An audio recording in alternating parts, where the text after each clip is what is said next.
of the Democratic Party. Special guest at the White House briefing today, Vice President JD Vance. Let's listen in. But only if you give billions of dollars of funding for health care for illegal aliens. That's a ridiculous proposition.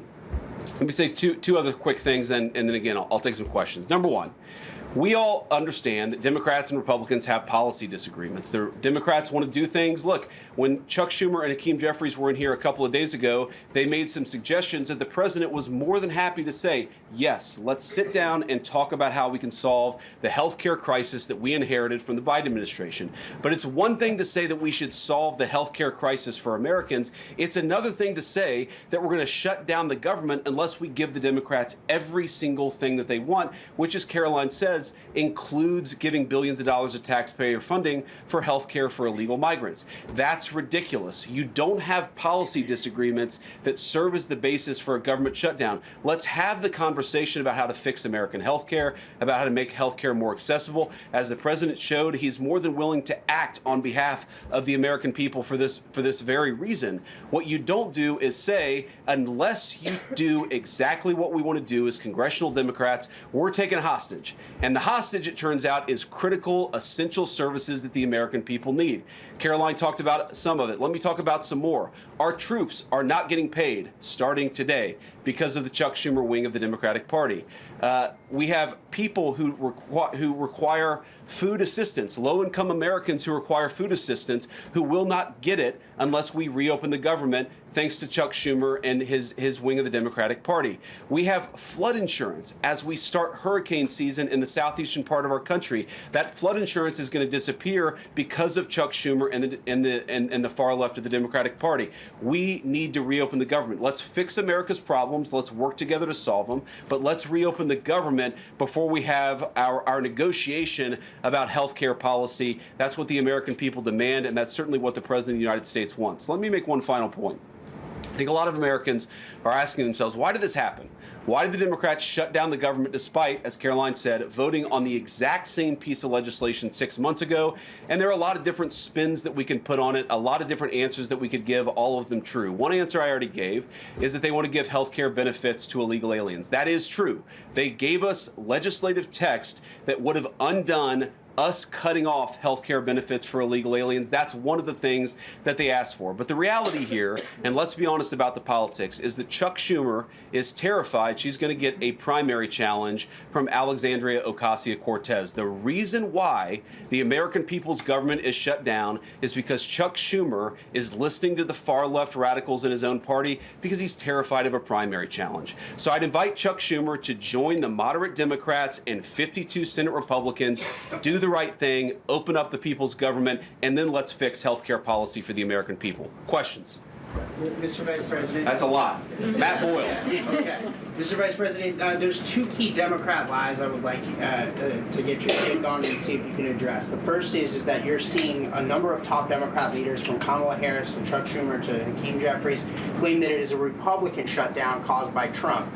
The second is that they're out there now claiming that they don't want to give health care to illegal aliens. Can you address both of those lies from the Democrat Party? Yeah, so on the point that it's a Republican shutdown, look, it's obviously a Democratic shutdown. Just look at the vote totals in the House, look at the vote totals in the Senate, and look at the President of the United States' own action and conduct throughout this crisis. Nearly every single House Republican voted to open the government, Matt. Nearly every single Senate Republican voted to open the government last night. And even to their credit, a few moderate Democrats voted to open the government. That's not a Republican shutdown when nearly every single Senate Democrat votes to shut it down and every Republican voted to open it up. It's just obviously not true. Now, you can disagree about a number of things, but you can't disagree about the obvious fact that Republicans voted to open the government. The president stands ready to sign that opening of the government. We just need a few more Democrats to join us in that effort to open the government. Your final question about illegal alien benefits. Look, the text is very clear, and I even saw, I think it was George Stephanopoulos in an interview with Mike Johnson, did a fact check that was totally rooted in baseless claims. It was basically Democrat propaganda. If you look at the legislative text that they gave us, they tried to turn on two separate provisions that would give health care benefits to illegal aliens. Number one, if you're you're an American citizen, you've been to a hospital in the last few years, you probably noticed that wait times are especially large, and very often somebody who's there in the emergency room waiting is an illegal alien, very often a person who can't even speak English. Why do those people get health care benefits at hospitals paid for by American citizens? The answer is a decision made by the Biden administration that the Trump administration, working with congressional Republicans, undid. We turned off that money spigot to health care funding for illegal aliens. The Democrats, in their legislative text, want to turn it back on. That's one thing. The second thing, Matt, is we all know that there are various ways in which the Biden administration waived away illegal immigration status. They gave parolees, they gave asylum claims to people who weren't really claiming asylum. And when they waved the magic wand of amnesty, giving millions of people legal status, even though they were in the country illegally, they also gave those people access to health care benefits. So what the Democrats are engaging in is a sleight of hand. They're saying, no, no, no. Those weren't illegal aliens who were getting health care benefits, even though everybody, knows they were in the country illegally. It's a lie told by the Democrats that they're not trying to give health care benefits to illegal aliens. It's a lie that is obviously untrue if you just look at the text that they gave us. And all you have to do is understand that this is about who benefits. We think the American people's government ought to benefit American citizens. The Democrats are willing to shut it down to benefit illegal aliens. The contrast couldn't be more clear. Peter. Thank you, Vice President Vance. The big holdup is, of course, that you guys say illegal immigrants are getting taxpayer-funded health care. Democrats say you're lying. That makes it feel like it could be a really long shutdown. Is this going to be a long shutdown? I don't know. I can't predict what congressional Democrats are going to do, Peter, but I actually don't think it's going to be that long of a shutdown. This is a pure guess from the Vice President of the United States because I think you already saw some evidence that moderate Democrats are cracking a little bit. They understand the fundamental illogic of this. Look, for years, every single one of us, we can remember Barack Obama on the White House lawn. We can remember Chuck Schumer. We can remember, Nancy Pelosi for years. In Chuck Schumer's case, for literally decades, we've heard them say you don't shut the government down over policy disagreement. Okay, Republicans think this thing about health care, that thing about health care. Democrats think this thing about immigration. Republicans disagree. Whatever those disagreements are, you don't shut down the government over it. For the first time since the Democrats have been in politics, they're now saying that unless we get every policy item that we demand, we're going to shut down the people's government. They're trying to take a hostage, and we're not going to let them. And the administration announced today that $18 billion bound for New York transportation projects is going to be frozen so it can't go to DEI programs there. But the timing of this, does announcing that today mean that you guys are going to squeeze Chuck Schumer's home state until he blinks? Look, I haven't talked to Russ about this morning, but look, I'm sure that Russ is heartbroken about the fact that he's unable to give certain things to certain constituencies. We want to do everything that we can to help the American people, but when the Democrats shut down the government, we have to actually do a little triage to make sure the most critical and most essential services are provided. The government does a lot of things. Of course, Republicans think that the federal government probably does too much, but there are a lot of critical things the federal government does that absolutely all of us would agree need to do. Our troops need to get paid. Our air traffic controllers need to make sure that people are flying safely and on time. We need low-income people to be able to access the food services that are provided by the federal government. There are critical things that need to be saved. We're going to do everything that we can over the coming weeks, if the shutdown lasts that long, to ensure that people get the essential services that they need, despite the fact that Chuck Schumer has shut down the federal government. It's not going to be perfect because we are in a government shutdown. We are going to have to lay some people off if the shutdown continues. We don't like that. We don't necessarily want to do it, but we're going to do what we have to keep the American people's essential services continuing to run. Thank you. Yeah. Thank you, Mr. Vice President, and thank you for being here. Yesterday, President Trump said, as a result of the shutdown, we'll be laying off a lot of people that are going to be very affected, and the Democrats, they are going to be Democrats. Has the administration asked agencies to target federal workers who they believe to be Democrats in these reductions of forces? We're not targeting federal agencies based on politics. We're targeting the people's government so that as much as possible of the essential services can continue to function. That is the question the president has asked the entire government, is fundamentally, okay, we're in a shutdown. That causes some problems. The troops aren't getting paid. There's nothing that we can do about that while the government is shut down. But there are essential services that we want to make sure as much as possible they still continue to function. That is the principle that's driving us forward during this shutdown. It's going to continue to be the principle that drives us forward. But let's be honest, if this thing drags on for another few days or God forbid another few weeks, we are going to have to lay people off. We're going to have to save money in some places so the essential services don't get turned off in other places. That is the reality of the government shutdown that Chuck Schumer and the Democrats have foisted upon the administration. So what did Phil. he mean by they're going to be Democrats? He said they're going to be Democrats. You've laid out a lot of the pain and problems that would come with a Democratic shutdown, and yet in the Oval Office yesterday, the president said that a lot of good could come from a shutdown. So square that circle. Which is it, a Democratic-caused crisis or a Republican opportunity for reform? Well, I think all the president is saying, Phil, is that he wants to make sure the American people's government functions as well as it can, despite the fact that we're in a shutdown. We're going to have to make things work. And that means that we're going to have to triage some certain things. That means certain people are going to have to get laid off. And we're going to try to make sure that the American people suffer as little as possible from this shutdown. That's what the president is saying, is that, yes, this is a bad thing. Obviously, the president is trying to reopen the government, but we're going to make things work as well as we possibly can, given the constraints that we have. And then on those policy differences for the discussion and the negotiations to come later, during the Biden administration, Democrats twice voted to expand these Affordable Care Act tax credits.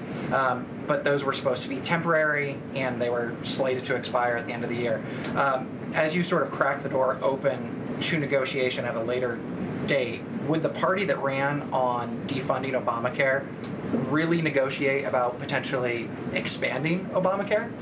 Well, Phil, what we've said to the Democrats is that we're willing to have a conversation about how to ensure that Americans continue to have access to health care. And frankly, they should have access to better health care at a lower cost. We inherited a mess of a health care system from the Biden administration. It's why the president has worked so hard on the most favored nation status for prescription drugs. It's why we care so much about lowering the cost of prescriptions and why we're doing everything else. We're willing to have that conversation, but I think it's important to bracket the health care policy conversation because it's separate from the government shutdown. We think that we can open the government and then have the conversation about what best health care policy to fit the needs of the American people. That's all we're trying to do. That's all we're trying to accomplish. We've got to reopen the government first. Now, Caroline, I don't know how you do this, how you actually choose people, because I don't know 90% of the names in here. Is it just who's the best dressed? Okay, I really like your shirt. Go ahead. Thank you, Mr. Vice President. You are president of the Senate. Can you talk about what you're doing, what the administration is doing to try to get other Senate Democrats to vote to open the government? Yeah, we're talking to a number of our colleagues, Democratic and Republican in the Senate. I talked to a number of them last night. The president, of course, is talking to them as well. I think there really are two categories of demands that I've seen privately from congressional Democrats. I think on the one hand, those who are negotiating in good faith are saying, look, we just want to make sure that we're able to have a conversation with the administration about some of the critical needs that we see that need to get fixed over the next few months. We recognize it's kind of absurd, and a lot of them will admit in private that it's kind of absurd to shut down the people's government over these disagreements, but just agree to negotiate with us in good faith on these issues, and of course we're having that conversation with them. Then there's another category, people who say, give us everything we want or we're going to keep the government shut down. We just write those people off because they're not negotiating in good faith. And frankly, we don't need them. We've already got 3 more Democrats last night than I thought we would get. And I think it's because they recognize the illogic of the position of taking the entire American economy hostage because they don't get their policy priorities. So 3 moderate Democrats joined 52 Republicans last night. We need 5 more in order to reopen the government. And that's really where we're going to focus, is how to get those 5 additional Democrats. Thanks, Mr. Vice President. First, 2 questions. Are there plans to meet Democratic leaders again in the coming days, or are you planning on plucking off senators one by one? So that's the whole question? No, I got a second part. Okay, go ahead and ask the second question. So the president's been posting some images of Leader Jeffries and Senator Schumer I saw. recently. You've said that you're interested in good faith negotiations with these leaders, but what message does that send? Is it helpful just post pictures of Leader Jeffries in a sombrero if you're trying to have good faith talks with him? Oh, I think it's funny. The president's joking, and we're having a good time. You can negotiate in good faith while also poking a little bit of fun at some of the absurdities of the Democrats' positions, and even, poking some fun at the absurdity of the Democrats themselves. I mean, I'll tell Hakeem Jeffries right now, I make this solemn promise to you that if you help us reopen the government, the sombrero memes will stop. And I've talked to the President of the United States about that. Now, to your first question, are we negotiating one-on-one? Are we negotiating in groups? Look, I will go to the U.S. Capitol right now and meet with Chuck Schumer or any Senate Democrat if it helps us reopen the government. Most of the conversations, in my experience at least, have been one-off. We're also, of course, relying on some of our Senate Republican colleagues who have good relationships across the aisle. We're going to do whatever we have to do is the answer. And I think it's tough to predict what shape this negotiation is going to take over the next few months. But I feel good about the fact that Democrats already realize privately the fundamental irrationality of their position. I hope that they're going to publicly acknowledge it and reopen the government. Right in the back, yeah. Thank you, Mr. Vice President. You responded to a post on X of Chuck Schumer on the House floor back in 1996, railing against illegal immigrants receiving taxpayer-funded benefits. You said Chuck Schumer once recognized that it was disastrous to give illegal aliens rewards for breaking the law. Now he wants to shut down the government unless we reward illegal aliens for breaking the law. Why has Chuck Schumer changed his stance? You know, that's a good question. Actually, it's a very tough question. Asking me to get in the head of Chuck Schumer is not a place I particularly want to be, but my basic read on it is that the entire Democratic Party, the political leadership, not every Democrat nationwide, but the political leadership of their party has got it into their heads that the only way to be compassionate is to be compassionate to illegal aliens rather than American citizens. If you go back to what Bill Clinton was saying, even Barack Obama in some cases, what he was saying about illegal immigration 10, 15, 20 years ago, you would put them on the MAGA right based purely on their rhetoric around illegal immigration. So I don't know why they've gone so far to the left. I think it's bad for the country. I think it's bad for them politically. But our principle, all I can do is speak for the president that I serve and the country, the administration that I serve right now. We believe that the American people's government exists for the American people. That means the people who have the legal right to be here, and that's why we're fighting to reopen the government. And unfortunately, the Democrats are fighting to shut it down for the benefit of illegal aliens. And I'll take a couple more, and then I'll let Caroline. I'll go back to my day job so Caroline can go back to hers. All right. Yes. Thank you, Mr. Vice President. Just going back to the sombrero, you said that the president's joking, but Hakeem Jeffries says that these memes were racist. What's your response to that? And just if I may briefly go off topic, Secretary Hegseth yesterday made an edict about no more beardos in the military. Just wondered what. Sorry, what did he say? No more beardos. Beards. Oh, sorry, it's my accent. Just wondered your response to that. I didn't see that particular comment. I thought Pete gave a hell of a speech, and a speech that really is just oriented around returning the American military to the very high standards that it has had for virtually its entire history until Joe Biden came along and decided to lower standards. I think it was bad for our military, and it was bad for our troops. When I was a young United States Marine, I did not have a beard. I am now the vice president, so I get to do what I want to do. But I think Pete's trying to re-implement high standards, and that's a very good thing. On the sombrero thing, I mean, Hakeem Jeffries said it was racist, and I know that he said that, and I honestly don't even know what that means. Like, is he a Mexican American that is offended by having a sombrero meme? I mean, I saw one of the major TV stations put the meme up and then say, this is AI generated, and he had like the curly animated mustache too. It's like, do you really not realize the American people recognize that he did not actually come to the White House wearing a sombrero and a black curly animation mustache? Like, give the country a little bit of credit. We're all trying to do a very important job for the American people. The President of the United States likes to have a little bit of fun when he's doing it, and I think that's okay. I'll take one more question. Mr. Vice President, in every previous shutdown, workers have been furloughed, not laid off. So why does the president want to fire some workers and not just furlough them? Why is this shutdown any different? Well, first of all, we haven't made any final decisions about what we're going to do with certain workers. What we're saying is that we might have to take extraordinary steps, especially the longer this goes on. We're going to have to take extraordinary measures to ensure the people's government operates, again, not perfectly, because it's not going to operate perfectly in the midst of a shutdown, but operate as well as it possibly can. And I think that the Democrats, if they're so worried about the effect this is having on the American people, and they should be, what they should do is reopen the government, not complain about how we respond to the fact that Chuck Schumer and the Democrats have shut down the government in the first place. And the president Thank you all. also Caroline. says he's going to target some benefits.